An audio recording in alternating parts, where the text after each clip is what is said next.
एक समय की बात है, महात्मा बुद्ध एक गांव में प्रवचन दे रहे थे। बता रहे थे कि क्रोध मनुष्य का सबसे बड़ा शत्रु है। गुस्सा करने वाला व्यक्ति खुद को तो हानि पहुंचाता ही है, परंतु अपने आसपास के लोगों को भी हानि पहुंचाता है। बदले की आग में जलकर अपना संपूर्ण जीवन बर्बाद कर लेता है।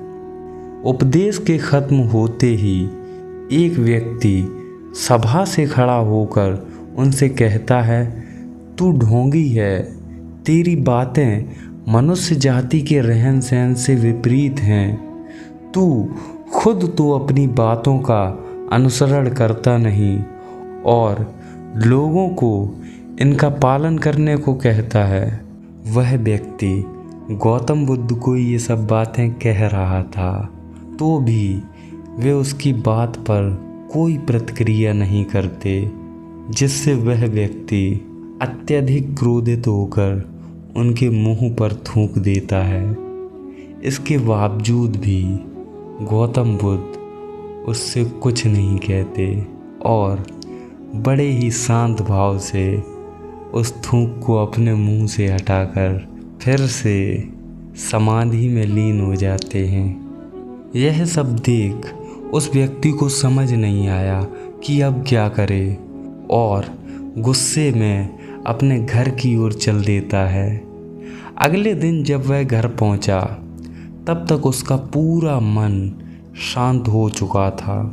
दिमाग के शांत होते ही उसे ये एहसास हुआ कि उसने कितनी बड़ी गलती कर दी, उससे पाप हुआ और खुद से कहता है कि मैंने ये क्या कर दिया, मैंने बुद्ध का अपमान किया, ऐसा पाप मुझसे कैसे हो सकता है।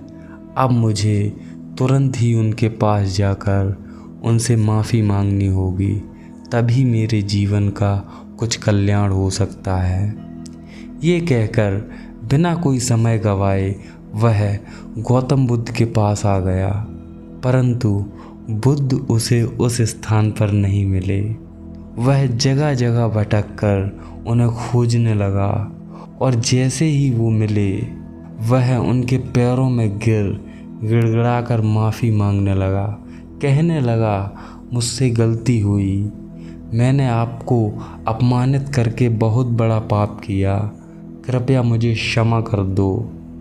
इतने में बुद्ध कहते हैं, कौन हो तुम, क्या हुआ और किस बात की तुम मुझसे क्षमा मांग रहे हो। गौतम बुद्ध द्वारा ये प्रश्न पूछे जाने पर वो व्यक्ति थोड़ा चौंका।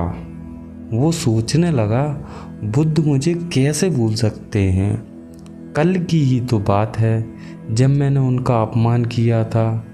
फिर उसने बुद्ध से कहा, मैं वही व्यक्ति हूँ जिसने कल आपका अपमान किया था और आप इतनी जल्दी भूल गए। फिर बुद्ध कहते हैं, मैं कल की बातों को कल में ही छोड़ देता हूँ, चाहे फिर वह अच्छा हो या बुरा, उन्हें वहीं छोड़कर आगे बढ़ जाता हूँ। और दोस्तों, हमें भी ऐसा ही करना चाहिए। अपने अतीत को अतीत में छोड़कर वर्तमान का आनंद लेना चाहिए।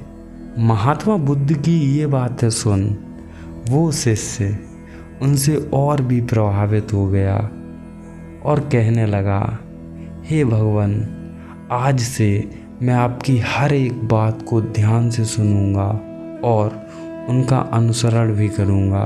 इतना कहकर वो व्यक्ति अपने घर वापस आ गया। दोस्तों, आपको इस कहानी से क्या सीखने को मिला, कमेंट में ज़रूर शेयर कीजिए, जिससे मेरा भी वीडियो बनाने के प्रति मोटिवेशन बना रहे। और हाँ, ऐसी ही अमेजिंग स्टोरीज़ के लिए इस चैनल को भी सब्सक्राइब कर बेल आइकन को दबा लीजिए। धन्यवाद।